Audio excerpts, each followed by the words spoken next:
এদের শাস্তি রসুল দেখছেন এই হাসিয়াতে মিরাজের রাত্রিতে, সে কথাই বলছি আমি। এই জন্য মনে রাখবেন, সৃষ্টি করেছেন দুনিয়া আল্লাহ পাক রব্বুল আলামিন, জিন ও ইনসান সৃষ্টি করেছেন আল্লাহ পাক রব্বুল আলামিন। এই জাহানকে যদি ঠিক রাখতে হয়, এই মানুষগুলো যদি সৎ পথের অনুসারী বানাতে হয়, আল্লাহ পাক রব্বুল আলামিনের সেই কিতাব, সেই কালাম, সেই সংবিধান আইন দিয়ে চালাতে হবে। এর বিপরীত কোন রাস্তা নেই, হবেও না। বিপরীত রাস্তায় আপনি কিয়ামত পর্যন্ত চেষ্টা করবেন, হবে। আচ্ছা, এক্সাম্পল, নামাজ পড়ি, রোজা রাখি, যাকাত দেই, মনে করি যে ইসলাম রাষ্ট্রে, সমাজে এটা রাষ্ট্রীয় আইনে চলবে, আর ইসলাম থাকবে শুক্রবার জুমার দিন বয়ান হবে আর ময়দানে বয়ান হবে, এটা শুধু ওই পর্যন্তই থাকবে। আমাদের চিন্তাধারা কিন্তু এমন, আর এটা ঢুকিয়ে দেওয়া হয়েছে মাথার মধ্যে।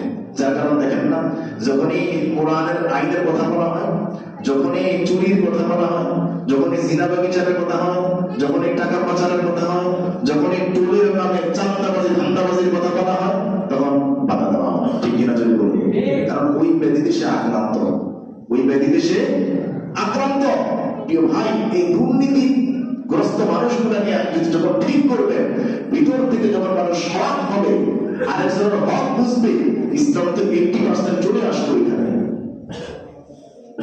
বাকিটা হয়ে যাবে ইনশাআল্লাহ। এই জন্য কি করতে হবে? হত্যার কথা বলছিলাম, রাসূল সাল্লাল্লাহু আলাইহি ওয়াসাল্লাম দেখেছেন যে হত্যার শাস্তি কি,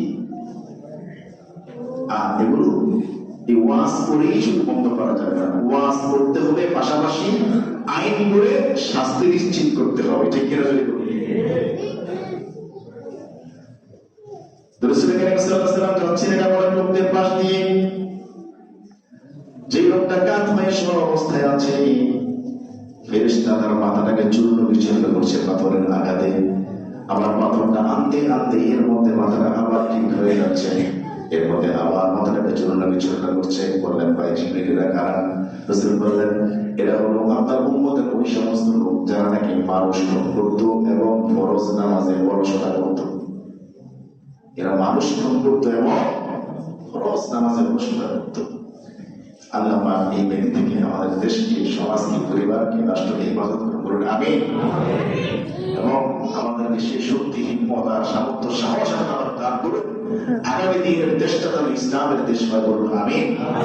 আমাদের ইসলামের পক্ষে, কোরআন সুন্নাহর পক্ষে, কোরআনকে বাস্তবায়নের পক্ষে আমাদের সিদ্ধান্তটা অটুট রাখতে পারি, বলুন আমিন। এই পরিবেশটা কিন্তু উভয়কেই রাখতে হবে, এই পরিবেশটা উভয়কেই রাখতে হবে। যারা প্রার্থী আছেন তাদেরকেও রাখতে হবে, যারা ভোটার আছেন তাদেরকেও রাখতে হবে। ঠিক কিনা যদি বলবো? লোক দেখে না মার্কা দেখে? লোক দেখে। কি দেখে? সব নিষ্ঠাটা যেভাবে হোক, বিএনপি বলেন, এনসিপি বলেন, জামাত ইসলাম বলেন, আমরা সিদ্ধান্ত নিব সব ব্যক্তিত্বশীল অনেস্ট ব্যক্তিকে। ঠিক কিনা যদি বলবো? কোন ব্যক্তিকে আমরা আমার সমর্থন করবো না। ঠিক কিনা যদি বলবো? ব্যাংক যে খালি করে ফেলেছে এমন লোক এই দেশের মানুষের পকেটটাকে কেটে ফেলবে না, এই গ্রামটি কে দেবে? দিন থেরাপি হয়ে ব্যাংক লুট করে যারা নাকি আবার নির্বাচন করে ইসলাম ও মুসলমানের দেশে আসতে চায়, হ্যাঁ, এরা কি করবে দেশের জন্য? এই জন্য সব দলকে বলি, আমি কোন দলের কথা বলছি না, পাবলিসিটি করছি না, আমি ইসলামের পক্ষে পাবলিসিটি করছি, হকের পক্ষে, ইনসাফের পক্ষে। বিএনপি বলেন, এনসিপি বলেন, জামাত ইসলাম বলেন, ইসলামী আন্দোলন বলেন, যত দল নির্বাচন করবে, যেই এলাকা থেকে যারা সিদ্ধান্ত দিবেন, ভোট দিবেন, আপনারা মুত্তাকি, সৎ, অনেস্ট ব্যক্তিশীল ব্যক্তি, এমন ব্যক্তিকে রায় দিবেন। ঠিক কিনা যদি বলুন? আমার কথা কি ঠিক আছে না রং আছে? আমি কি বলছি যে আপনারা শুধু অমক ব্যক্তিকেই দেন বা অমক দলকেই দেন? বিএনপির মধ্যে কি সৎ ব্যক্তি নেই, ব্যক্তিশীল ব্যক্তি নেই, ঋণ খেলাপি নেই, এমন ব্যক্তি নেই? কিন্তু তাদের উচিত হবে না এই ঋণ খেলাপি চোরগুলোকে আবার চুরির রাস্তা করে দেওয়া। ঠিক কিনা যদি বলুন? একই কাজ করবে, আবার একই কাজ যদি নাই করবে, সে ঋণ পরিশোধ করে থাকে, সে নির্বাচন করতে আসবে কেন? সে এখানে 1 কোটি টাকা কেন খরচ করবে? এই 1 কোটি টাকা দিয়ে সে যে ঋণ আছে, ঋণ পরিশোধ করে দেবে। ঠিক কিনা যদি বলুন? অনেকের কাছে খারাপ লাগতেছে ভাই, এটাই আসল কথা। এই কথার উপর উঠতে যেদিন পারবো আমরা, সেদিন আমাদের কিসমতটা ভালো হবে। আল্লাহ তাআলা দান করুন, আমিন। মূল কথা হলো আমরা কি চাই? সৎ নিষ্ঠাবান ব্যক্তি চাই, ঠিক কিনা জোরে বলুন। যে এলাকায় যে সৎ আছে, অনেস্ট ব্যক্তি, ব্যক্তিত্বশীল ব্যক্তি, এমন ব্যক্তি কি আমরা চাই। এই জন্য ব্যক্তি দেখবেন তো রাসূল সাল্লাল্লাহু আলাইহি ওয়াসাল্লাম এই শাস্তিগুলো দেখেছেন, মিথ্যাবাদীর শাস্তি, সব রকমের শাস্তি দেখছেন। আচ্ছা, যত রকমের গুনাহের শাস্তি আছে, যার ভিতরে আল্লাহর ভয় নেই, জাহান্নামের ভয় নেই, সারাদিন লাগিয়ে আপনি তাকে জাহান্নামের ভয় দিবেন, সে ছাগলের মতো ছেড়ে দিলে কান্না ঝাড়া দিয়ে আবার আগের কাজই করবে, ঠিক কিনা জোরে বলুন। আর যে ব্যক্তি ভালো হতে চায়, যে নাকি আল্লাহকে মানতে চায়, যে সৎ পথে আসতে চায়, ভুলটাকে স্বীকার করে তোমার তখন গুনাহ থেকে তওবা করে, ওই ব্যক্তিকে আপনি একটা শাস্তির কথা বললেই যথেষ্ট। আরেকবার বলাস জাহান্নামের ভয়, এই জাহান্নামের আগুনে জ্বলবার সামর্থ্য কার আছে বলুন দেখি। কালকে আমাদের ময়দানে জাহান্নাম আসতে থাকবে 100 বছর ধরে, 70 লাগাম থাকবে, এক এক লাগামের মধ্যে 70,000 ফেরেশতা ধরে টানতে থাকবে, তাকে থামানো যাবে না, শো করে আসতে থাকবে।